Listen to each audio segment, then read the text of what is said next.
দুচকু তুলি চৌপাশে চালো ফুলিছে ৰজনী গন্ধা ফাগুন ফাগুন ফাগুন খৌচা যাইগান চামলি বিবাৰা বেচান বেচান বেচা এয়াতো নহয় অহাৰ সময় অ বৰষা কিয় আহিলি মখমল চলি মলুকাওলে মোটু ভাৰি কমায়ালাই গালা মধুৰস ফুলাওলে বিপল পাতে মায়ালাই হকাইলে যাওকে ওলেলে চৰিলে যাওকে নমস্কাৰ মোৰ চেনেললৈ আপোনালোক সকলোকে স্বাগতম জনাইছোঁ আজি মোৰ লগত আছে নৱপ্ৰজন্মৰ অধিবামান কণ্ঠশিল্পী ৰক্তিম বৰা নমস্কাৰ হয় তেখেতৰ লগত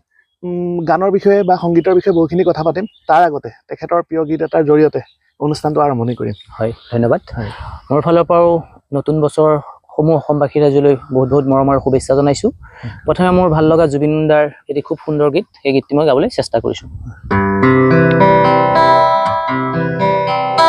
দুচকু তুলি চৌপাশে চালো ফুলিছে ৰজনী গন্ধা আকাশত দেখো হাৰুদি জোনা নামিছে অলকানন্দা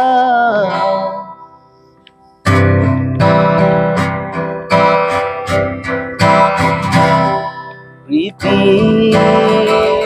সৌৱাসে জুৱাই দিলেহি মোৰে উদাসী মন মোৰে উদাসী মন পাহৰা গীতৰ উৰে আহি পাহৰা গীতৰ উৰে আহি জগালেহি যৌৱন কিয় বাৰু দেৰে নাৰা ৰে ৰে নাৰে ৰে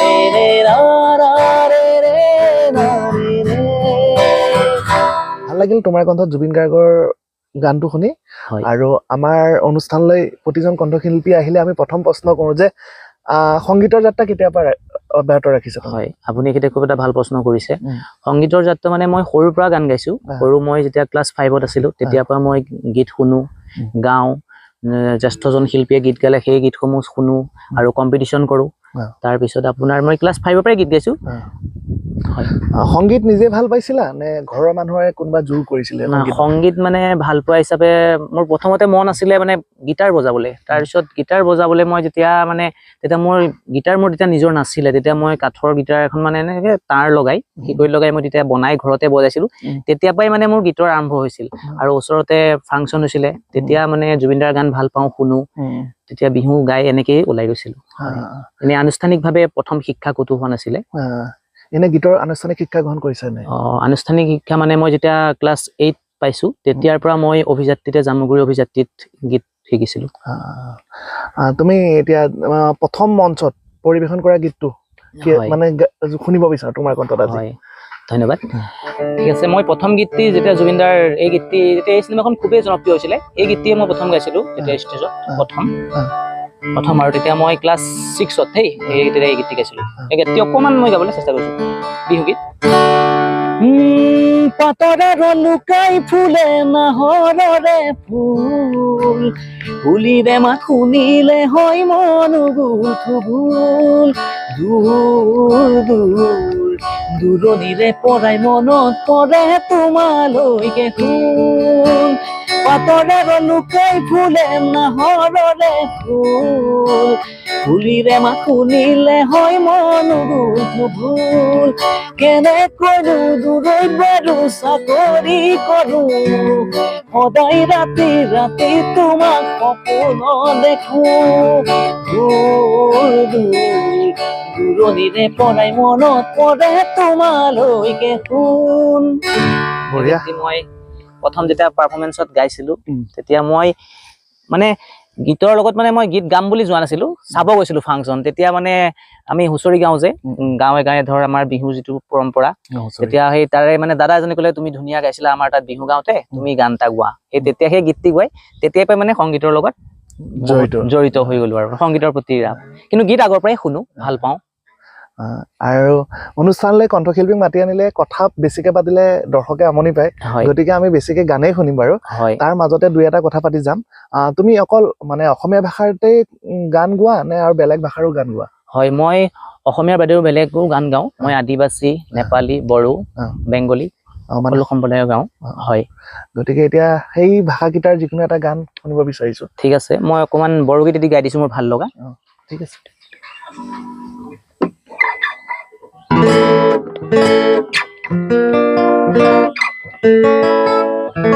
এতিয়া বৰগীতটি গাবলৈ চেষ্টা কৰিছো, খুব সুন্দৰ বৰগীত।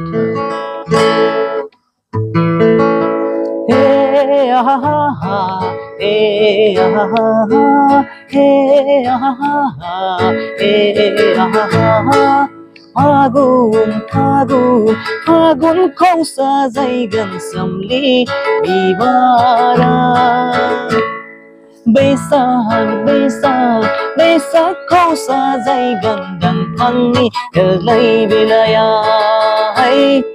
Sona nang kau sajaikan nani rege regang fasraya.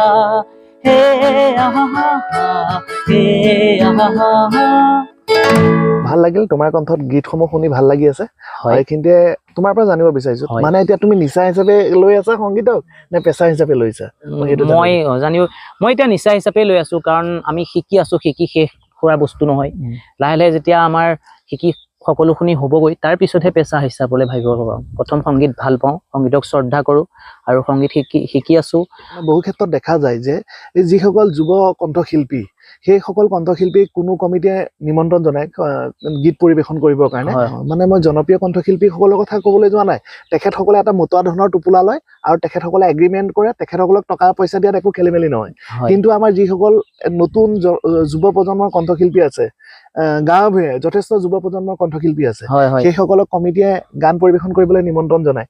আৰু নিমন্ত্ৰণ জনাই কিছু কিছু কমিটিয়ে কি কৰে, ধন দিয়াৰ সময়ত খেলি মেলি কৰে। এনে কৰি পেলাই বহুত ঠাইত বাতৰি শিৰোনাম দখল কৰা দেখিবলৈ পাইছো, মানে অমুক কমিটিয়ে অমুক শিল্পীক গান গাবলৈ মাতি পেলাই টকা পইচা, তেনেকুৱা অভিজ্ঞতাৰ সন্মুখীন হৈছা নেকি আজিলৈকে? হয় হয়, মই তেনেকুৱা সন্মুখীন হোৱা নাই আৰু সেইটো কৰিব নাপায়ো, কাৰণ শিল্পী এজন যেতিয়া গীত পৰিৱেশন কৰিবলৈ যায়, তেখেতে সকলোখিনি ত্যাগ কৰি ষ্টেজ এখনত পাৰফৰ্মেঞ্চ কৰে। তেখেতসকলৰ যিটো মাননি হয়, সেই মাননিটো আদায় কৰি দিয়াটো, কিমান টকাত এগ্ৰিমেণ্ট কৰিছে সেইটো ক'বলৈ যোৱা নাই, কিমান দামী শিল্পী হওক, সৰু শিল্পী হওক, আৰু বহুত সুন্দৰ গীত গোৱা ল'ৰা বা বহুত সুন্দৰ গীত পৰিৱেশন কৰা ল'ৰা বহুত গাঁৱে আছে, কিন্তু এখন ভাল মঞ্চ পোৱা নাই, এখন ভাল ষ্টেজ পোৱা নাই। সেইসকল মানে নৱপ্ৰজন্মৰ শিল্পীসকলক আমাৰ স্থান দিব লাগে। সেইখিনি কথা হয়, আমি যুৱ প্ৰজন্মক গুৰুত্ব দিব লাগে। আৰু এতিয়া আটাইতকৈ ভাল কথা এটা হৈছে, আমি নিজৰ প্ৰতিভাখিনিক বিকাশ কৰাবলৈ এখন সামাজিক মাধ্যম বা ফেচবুক বা ইউটিউব আছে, ভাল প্লেটফৰ্ম হয়। ফেচবুক বা ইউটিউবৰ জৰিয়তেও মানে প্লেটফৰ্ম হয়, নিজৰ প্ৰতিভা সদায় বিকাশ কৰিবলৈ এখন মানে সুন্দৰ প্লেটফৰ্ম পোৱা গৈছে। কিন্তু এতিয়া এই ফেচবুক বা ইউটিউবত এতিয়া গীতসমূহ, এতিয়া বৰ্তমানৰ গীতসমূহ মানে ৰিলছ হিট, মানে গান হিট হয়। কিন্তু এটা গান কেতিয়াও মানে আজিকালি সুন্দৰ গান শুনিবলৈ নোপোৱা হলো, কাৰণ ৰিলছতে গুৰুত্বটো বেছি প্ৰদান কৰে। এই ক্ষেত্ৰত মানে কি, এটা ভাল গানৰ জন্ম হোৱা বা ভাল গানৰ উৎপত্তি হোৱাত কিবা ব্যাঘাত জন্মিছে বুলি তুমি ভাবা নেকি?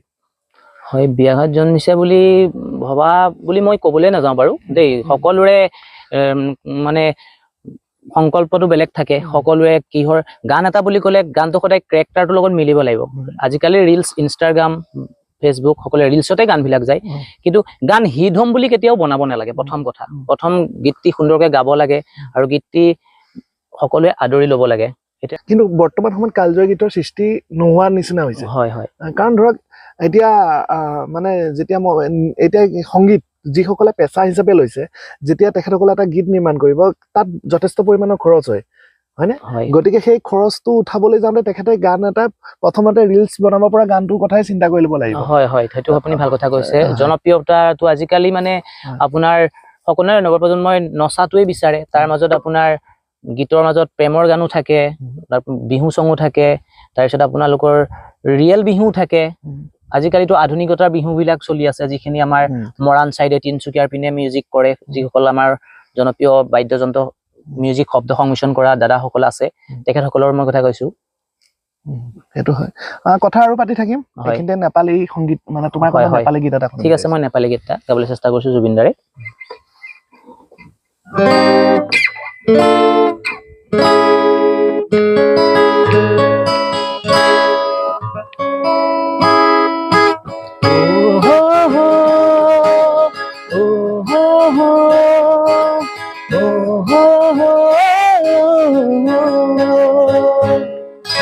मखमल चोली मलुकाउने मुटु भारीको मायालाई गाला मधुरस फुलाउँदै विपल पाते मायालाई हक्काइलै जाऊ कि ओलै चोरीले जाऊ कि हरेले चिन्काइ बोलाऊ कि हिसावाला रे ओ हो हो ओ हो हो ओ हो हो। বঢ়িয়া। এতিয়া মই এটা কথা সুধিব বিচাৰিছো, কেতিয়াবা মঞ্চত গীত পৰিবেশন কৰোঁতে বা তেনেকুৱা স্মৰণীয় ঘটনা, মানে এনেকুৱা কিবা দুখ লগা ঘটনা ঘটিছেনে তোমাৰ জীৱনত? হয়, দুখ লগা ঘটনা মানে মঞ্চত ক'ব গ'লে তেনেকুৱা ঘটনা ঘটে। আপোনাৰ অনুষ্ঠান, মই প্ৰথম অৱস্থাৰ কথা কৈছো, অনুষ্ঠান কৰিবলৈ যেতিয়া যোৱা হয়, গীত এটি গাম বুলি যোৱা হয়, এখন ধৰ ষ্টেজত নিমন্ত্ৰণ কৰে, এনেকুৱা কমিটি সকলো মানে এনেকুৱাও আছে গীতটি গাবলৈ। ধৰ মিউজিচিয়ান কথা কোৱা নাই মই, মিউজিচিয়ান সকল তেখেতে ঠিক কৰিছে, মানে আমাৰ স্থানীয় শিল্পীসকলক মানে গাবলৈ দিবলৈ বা হ'ব গাব, অকণ টাইম ৰবা তেনেকে মানে ঘূৰি অহাৰো মানে কিছুমান প্ৰাসংগিক আছে। এজনক নিমন্ত্ৰণ দি এটি গীত গাবা, হয় এতিয়াই দিয়ক, কিন্তু সন্মানেৰে সেই গীতটি আউলে ঘূৰি অহাৰো মানে বহুত শিল্পী তেনেকুৱা মানে আছে, নিমন্ত্ৰণ কৰে, আমন্ত্ৰিত সকলকতো গাবলৈ দিবই, সেইটো মই না নকওঁ, দিব। তাৰ মাজত আমাৰ স্থানীয় শিল্পীসকলকো গাবলৈ স্থান দিব লাগে। ঠিক যেনেধৰণে আমাকো বেলেগ এখন মঞ্চত মাতিলে আমিও যাওঁ গীত পৰিৱেশন কৰিবলৈ, তেতিয়া সেই স্থানীয় শিল্পীসকলক দিব লাগে। তেনেকে আমি গৈছিলো এবাৰ এখন ষ্টেজত, নাম নকওঁ বাৰু, সেই তাত গাব যাওঁতে মানে আমন্ত্ৰিত শিল্পীক উঠাই দিলে। তাৰপিছত আমাৰ শিল্পীসকলক 3জন গৈছিলো আমি, নাম মই নকওঁ বাৰু এতিয়া, আমি নোগোৱাকেই মানে ঘূৰি আহিছো। হয়, গীত পৰিৱেশন কৰিবলৈ নাপালো। নিজকে জনপ্ৰিয় কণ্ঠশিল্পী হিচাপে পৰিচয় গঢ়িবলৈ মন আছে নে নাই? আছে বাৰু, হয়, চেষ্টা কৰি আছো, শিকিও আছো। কি ধৰণে মানে নিজৰ জনপ্ৰিয়তাটো মানে অৰ্জন কৰিবৰ কাৰণে চেষ্টা ৰাখিছে? হয়, সেইটো আপোনাৰ ক'বলৈ গ'লে সস্তীয়া বা জনপ্ৰিয়তা সেইটো আমি নাভাবো বাৰু, শিল্পীসকলে ভাবিব। আমাৰ বিশেষকে যোনে যেনেধৰণে ভাল লিখিছে সেনেধৰণে কৰিছে, খালি গীতসমূহ ভাল হ'ব লাগে। আৰু মোৰ গীত যোৱা বছৰ মই এটি গীত কৰিছিলো, বিহুসুৰীয়া গীত, আমাৰ অসমৰ এজন জনপ্ৰিয় কণ্ঠশিল্পী কুকিল সিংহই মিউজিক কৰিছিলে আৰু লিখিছিলে সীমান্ত ককাইদেউ, আৰু মোৰ লগত গীতটিত কণ্ঠনি গাইছিলে অৰুন্ধতী ভানুপ্ৰিয়া। সেই গীতটি মোক লিখি দিছিলে সীমান্ত ককাইদেৱে। তেখেতে তেতিয়া মোক এষাৰ কথা কৈছিলে যে সংগীত কেতিয়াও মানে হিট হ'ম বুলি গান নাগাবা, লাহে লাহে গীত গোৱা, যেতিয়া ৰাইজে আদৰি ল'ব তেতিয়া তুমি নিজেই হয় গীতটি হ'ব লাগে। যে জনপ্ৰিয়তা পাম বুলি যে সকলো প্ৰনাউন্সিয়েচন যে সকলো তাত ইউজ হ'ব, বেয়া শব্দ বা বেয়া হেৰি, সেইটো হ'ব নালাগে গীতৰ ক্ষেত্ৰত। আজিকালি বহুতৰ ক্ষেত্ৰত তেনেকুৱা হৈছে, মানে এতিয়া দেখা পোৱা গৈছে যে খন্তেকীয়া জনপ্ৰিয়তা অৰ্জন হয়। এতিয়া ৰাণু মণ্ডল দুদিনৰ জনপ্ৰিয়তা হ'ল, এতিয়া সকলোৱে পাহৰি গ'ল, আৰু যিটো মানে কষ্ট কৰি জনপ্ৰিয়তা হ'ব সেইটো স্থায়ীভাৱে থাকি যাব। হয়, গতিকে আৰু কথা পাতিম, কিন্তু আৰু এটা গান শুনিম, আদিবাসী। এবাৰ আদিবাসী হয়, ঠিক আছে, আদিবাসী গীতটি মই গাবলৈ চেষ্টা কৰিছো বাৰু। এইটো নাগপুৰী চং হয়, মই আদিবাসী সম্প্ৰদায়ৰ প্ৰগ্ৰেমো কৰো, আৰু আদিবাসী গীত মোৰ খুবেই প্ৰিয় হয়, ভাল লাগে। এই গীতটি মই গাই দিছো। ওলাই গেলে কাগুয়া রে ছুত বেড়া রে ছুয়া বেড়া রে किती किती किती किती किती किती किती किती चलनी गुया खेला बोधे किती किती किती किती किती किती किती किती चलनी गुया खेला बोधे बुलाई गेले का गुया रे सोच बेरा रे छुआ बेरा रे अम्बा के बागीचा में चमन के बागीचा में संगे संगे खेला बोधे बुलाई गेले का गुया रे झूठ बेरा रे छुआ बेरा रे। লাগিছে তোমাৰ কণ্ঠত গীতসমূহ শুনি। হয় বেয়া লাগিছে এটা কথাতে যে গীতৰ মাজে মাজে কথা পাতিছো, দৰ্শকসকলে আমনি পাইছে। তথাপি উপায় নাই, কথাও পাতিম, গীতো শুনিম। এইখিনিতে তোমাক মই এটা প্ৰশ্ন সুধিব বিচাৰিছো যে তোমাৰ সংগীতৰ আদৰ্শ কোন? হয়, মোৰ আদৰ্শ বুলি ক'লে মই শিল্পীসকলৰ ক্ষেত্ৰতো আমাৰ সন্মানীয় ডক্টৰ ভূপেন হাজৰিকাদেৱ, জুবিন গাৰ্গ, জয়ন্ত হাজৰিকা, কলাগুৰু বিষ্ণুপ্ৰসাদ ৰাভা, জ্যোতিপ্ৰসাদ আগৰৱালা, তেখেতসকলৰ মোৰ ভাল লাগে। এতিয়া তুমি ধৰা এজন নৱপ্ৰজন্মৰ যুৱ কণ্ঠশিল্পী, গতিকে এই পুৰণা শিল্পীসকলৰ গীতসমূহ সংৰক্ষণ কৰিবৰ বাবে মানে কেনেধৰণৰ প্ৰচেষ্টা হাতত লোৱা উচিত বুলি ভাবা? হয়, আমাৰ পুৰণা যিসকল আমাৰ সন্মানীয় শিল্পীসকল, নৱপ্ৰজন্মৰ সেই শিল্পীসকলৰ গীতসমূহ ষ্টেজত পৰিৱেশন কৰিব লাগে, এখন মঞ্চত পৰিৱেশন কৰিব লাগে। আজিকালি দেখিছো বহু শিল্পীয়ে জ্যোতিপ্ৰসাদ আগৰৱালাৰ গীত বা বিষ্ণু ৰাভাৰ গীত মানে খুব কমেই পৰিৱেশন কৰে, নাগায় কিন্তু গাব লাগে। প্ৰতিখন মঞ্চত এটাকে হলেও মানে পুৰণা গীতসমূহ গাব লাগে। এইটো নহয় যে তেখেতসকলৰ গীতেই সকলো গাই থাকক, এটি গীত তেখেতসকলৰ শ্ৰদ্ধা কৰি গায়, বাকীখিনি গীত আগুৱাই নিব লাগে। আৰম্ভণি তেখেতসকলৰ গীতে কৰিব হয়, ভাল লাগে তেতিয়া শ্ৰদ্ধা জনাই। গতিকে আমিও তেখেতসকলক শ্ৰদ্ধা জনাই তেখেতসকলৰ ভিতৰত যিকোনো এজন শিল্পীৰ গীত তোমাৰ কণ্ঠত শুনিব বিচাৰিছো। হয়, ঠিক আছে, মই এটি জ্যোতি সংগীত এটি গাব লৈছো, জ্যোতিপ্ৰসাদ আগৰৱালাদেৱৰ।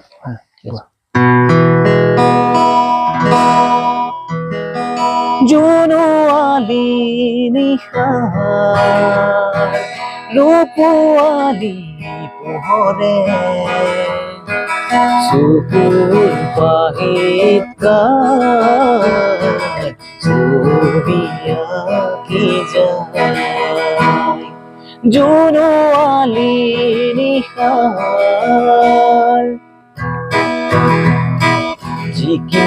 জিকিমিকি কাঠ কোন পখিলা নাচি নাচি আহি ৰুণুক জুৰুকৈ মুকুল বজায়, জিকিমিকি কাঠ কোন পখিলাই নাচি নাচি আহি ৰুণুক জুৰুকৈ মুকুল বজায়, জোনোৱালী নিশাৰ ৰূপোৱালী পোহৰে চকুৰ পাহিত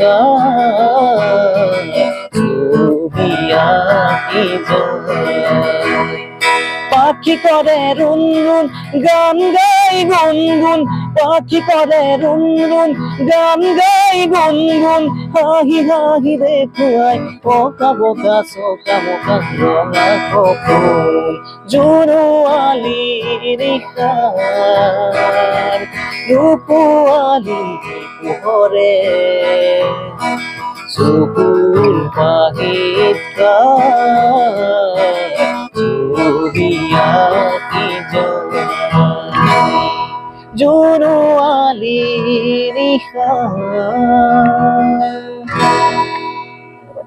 ধুনীয়া, ভাল লাগিছে তোমাৰ কণ্ঠত গীতসমূহ শুনি। এতিয়া তুমি নিজে কিবা গীত গাবলৈ চেষ্টা কৰিছানে নাই? মানে হয়, মই নিজে মানে মোৰ এইবছৰ 2025 এটি খুব সুন্দৰ গীত মই বহাগ বিহুৰ আগেৰে মুকলি কৰিম গীতটি। সেইটো গীতটি মোৰ মিউজিক কৰি আছে মোৰ বন্ধু জীৱন নিৰাক, আৰু লিখিছে প্ৰাঞ্জু মোৰ বন্ধুৱেই। সেই গীতটি মই বহাগ বিহুৰ আগে আগে মই ৰিলিজ কৰিম এইবছৰ। আৰু যোৱা বছৰ মই এটি গীত ৰিলিজ কৰিছিলোঁ, ছুটি ছুটিকৈ বুলি, সেই গীতটি যোৱা বছৰ কৰিছিলোঁ। 2 লাইন শুনিব পালে ভাল লাগিব। হয় হয়, ঠিক আছে, সেই গীতটি মই গাই দিছোঁ অকণমান।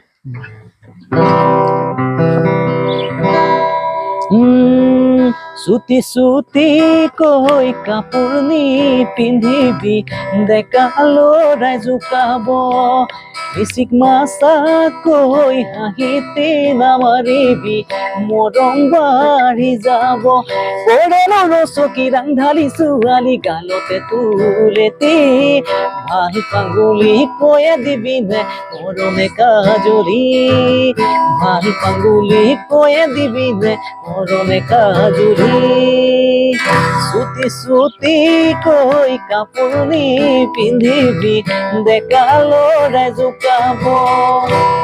বঢ়িয়া, ভাল লাগিছে শুনি। হয়, আৰু এই গীতটি যোৱা বছৰ সকলোৱে মৰম দিছিলে, আদৰি লৈছিলে। ঠিক এনেকুৱা ধৰণৰ এটি গীত আহি আছে। ভাল লাগিছে তোমাৰ কণ্ঠত গীতসমূহ শুনি পেলাই ভাল লাগিছে। আৰু বহুখিনি কথা পাতিম বুলি ভাবিছো যদি সময়ো তাকৰ, গতিকে আমি অনুষ্ঠান সামৰিবই লাগিব। তাৰ আগতে মোৰ এই চেনেলটোৰ উদ্দেশ্যটো মই কৈ দিওঁ, মোৰ এটা ইউটিউব চেনেল বা ফেচবুক পেজ, মই সদায় নতুন প্ৰতিভাক বিকাশ কৰাৰ লক্ষ্যৰে থাকো হয় ধন্যবাদ মানে যাতে মই নতুন প্ৰতিভাখিনিক এটা মঞ্চ দিব পাৰো মই সেইটো চেষ্টাতে থাকো যে ক'ৰবাত যদি এনেকে জনপ্ৰিয় মানে সুন্দৰ গীত গোৱা মানুহ আছে বা সুন্দৰ ছবি অঁকা মানুহ আছে মই তেনেকুৱা বিলাক এই চেনেলটোৰ জৰিয়তে দেখুৱাই আহিছো গতিকে তোমাকো তেনেকেই লগ পালো লগ পাই ভাল লাগিল আৰু এটা নিৰিবিলি জেগাত আমাৰো ভাল লাগিল গতিকে আজিও তোমাক এনেকে ৰাইজৰ আগত চিনাকি ইতিমধ্যে তুমি মোতকে বেছিয়ে চিনাকি তথাপি মই মোৰ জৰিয়তেও যিখিনি মানুহে ৰক্তিম বৰাক চিনি পাব পাৰিব সেই বুলি ভাবিয়ে মই তোমাক মোৰ চেনেললৈ নিমন্ত্ৰণ জনালো আৰু তুমি মোৰ চেনেল মানে মোৰ নিমন্ত্ৰণ ৰক্ষা কৰি আজি মোৰ চেনেললৈ আহিলা তাৰ বাবে অশেষ ধন্যবাদ আৰু এইখিনিতে মই তোমাক এটা কথা ক'বলৈ বিচাৰো মোৰ ফালৰ পৰা মই প্ৰত্যেকজন শিল্পীকে এইটো কথা বা প্ৰতিজন যুৱ প্ৰজন্মকে এটা কথাই ক'ব বিচাৰো যেতিয়ালৈকে তুমি জনপ্ৰিয়তা অৰ্জন নকৰা তেতিয়ালৈকে তোমাৰ লক্ষ্যটো সঠিক ৰাখিবা কাৰণ যেতিয়ালৈকে তুমি জনপ্ৰিয়তা অৰ্জন নকৰা তেতিয়ালৈকে তোমাক কোনো সমৰ্থন নকৰে গতিকে যেতিয়ালৈকে তুমি জনপ্ৰিয়তা অৰ্জন নকৰা সদায় নিজেই নিজৰ মানে আদৰ্শ বা নিজেই নিজৰ তুমি প্ৰেৰণা হ'ব লাগিব আৰু জনপ্ৰিয়তা অৰ্জন কৰাৰ পাছতো মানে তুমি জনপ্ৰিয়তা অৰ্জন কৰাৰ পাছত তোমাৰ সমৰ্থক বহুত পাবা তোমাৰ অনুৰাগী বহুত পাবা কিন্তু বৰ্তমান তুমি অনুৰাগীও নাপাবা বা তোমাৰ সমৰ্থকো নোপোৱা গতিকে সেইটোত হতাশ হ'ব নালাগে গতিকে সেই যাত্ৰা তুমি অব্যাহত ৰাখিব লাগে বহুতখিনি গীত শুনিলো আমি অনুষ্ঠানো সামৰিম এতিয়া তোমাৰ প্ৰিয় গীত এটা শুনিব বিচাৰিছো আকৌ তোমাৰ কণ্ঠতে মই শ্ৰদ্ধাৰ জয়ন্ত হাজৰিকাদেৱৰ খুব ভাল লগা গীত সেই গীতটি এফাকি গাই দিবলৈ মই চেষ্টা কৰিছো নতুন এয়াতো নহয় অহাৰ সময় অ বৰষা কিয় আহিলি এয়াতো নহয় অহাৰ সময় অ বৰষা কিয় আহিলি গ'ল মধুৰ ক্ষণ হ'ল বিপদ লগন গ'ল মধুৰ ক্ষণ হ'ল বিপদ লগন আনিবিনে কৰবিৰে বুঢ়ী খুৱাই মন গগনা বজাই সেয়াতো নহয় অহাৰ সময় অ বৰষা কিয় আহিলি গ'ল মধুৰ ক্ষণ হ'ল বিপদ লগন আনিবিনে কৰবিৰে খুৱাই মন গগনা বজাই ধুনীয়া গতিকে আমি অনুষ্ঠানৰ শেষৰ পৰ্যায়ত উপস্থিত হলোহি আৰু মাঘ বিহু সমাগত আৰু কিছুদিনৰ পিছতে আমি মাঘ বিহু উদযাপন কৰিম আৰু যদি আপোনালোকেও মাঘ বিহুত কোনো ধৰণৰ সাংস্কৃতিক অনুষ্ঠানৰ আয়োজন কৰিছে সেই সাংস্কৃতিক অনুষ্ঠানলৈ ভাইটি ৰক্তিম বৰাক নিমন্ত্ৰণ জনাব পাৰিব মই তেখেতৰ যোগাযোগ নাম্বাৰটো দিয়ে দিম আৰু সদৌ শেষত এই ৰক্তিম বৰাৰ ভাইটিৰ কণ্ঠত এটি বিহু গীতেৰে আমি অনুষ্ঠান সামৰিম ধন্যবাদ মোৰ ফালৰ পৰাও সমূহ অসমবাসী ৰাইজলৈ আৰু লগতে আপোনালোকো আৰু আপোনাৰ সপৰিয়াললৈ ভোগালী বিহুৰ বহুত বহুত মৰম আৰু শুভেচ্ছা জনাইছো শেষত বিহু যেতিকে আহি আছে অকণমান বিহু গীত এটি গাই দিছো এই গীতটি জুবিনদাৰ প্ৰত্যেক বছৰে চলে আৰু চলি আহিছো এতিয়াও শুনে যদিও পুৰণা গীত তথাপিও পুৰণা যদিও নতুনত্ব হৈ আছে আজিও ও নাহৰ ফুলা বতৰ ও নাহৰ মোৰ মৰমৰ ও নাহৰ আনিলি তই বহাগৰে খবৰ ও নাহৰ ফুলা বতৰ ও নাহৰ মোৰ মৰমৰ ও নাহৰ আনিলি তই বহাগৰে খবৰ বুকুতে বাজিছে ঢোলৰে চাপৰ তেজতো উঠিছে প্ৰীতিৰে লহৰ ও নাহৰ ফুলা বতৰ ও নাহৰ মোৰ মৰমৰ ও নাহৰ আনিলি তই বহাগৰে খবৰ ধন্যবাদ